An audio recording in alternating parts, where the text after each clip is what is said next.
खोइछा में लोरावा लेके जइबू के जइबू ना रोइबू। Recording by Soundless Studio. के जइबू हे छठी मैया ना रोइबू खोइछा में लोरावा लेके जइबू। हे छठी मैया ना रोइबू खोइछा में लोरावा लेके जइबू।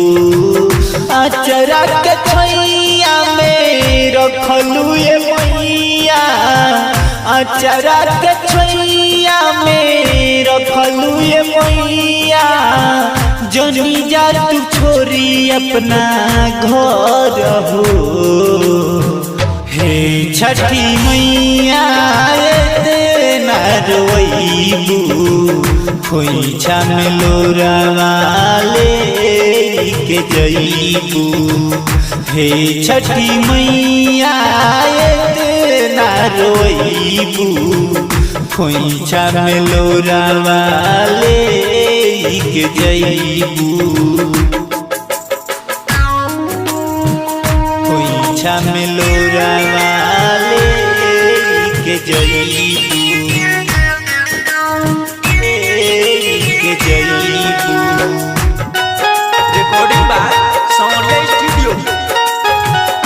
खोइछा में लोरावा लेके जइबू। अकुरी उठाई हम हथवा का पेला करी कैसे राउर हम विदाई हो।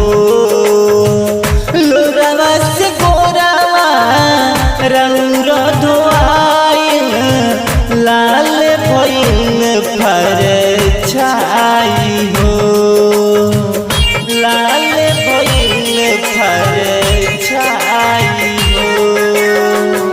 अकुरी उठाई तो हाथ का पेला करी कैसे राउर विदाई हो। लोरावा से गोरावा राउर धोआइल लाल भइल फरछाई हो। नहिया के रोहिया मोरे भटका के बेटवा से मुहावा मोर जइबू। हे छठी मैया ना रोइबू खोइछा में लोरावा लेके जइबू। हे छठी मैया ना रोइबू खोइछा में लोरावा लेके जइबू। खोइछा में लोरावा लेके जइबू के जइबू। Recording by Soundless studio.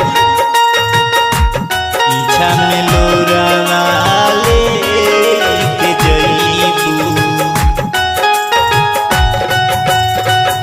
हंसी खुशी आई दीनी बिता के बरसों के दिहलू तू प्यार हो। गोरा विकास विद्यार्थी के मैया माथावा से हाथ हटवलू हो। माथावा से हाथ हटवलू हंसी खुशी आई दिन बिता के बरसों के प्यार लूटलू हो। कृष्णा बेदर्दी के माथावा से हाथावा काहे तू हो हटवलू हो।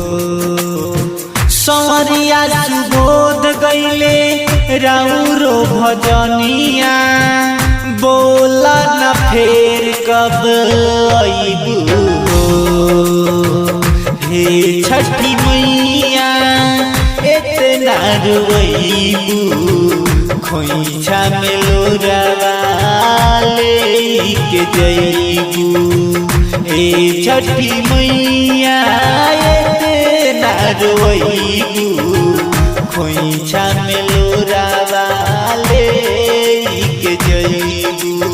Recording by Sonia Studio.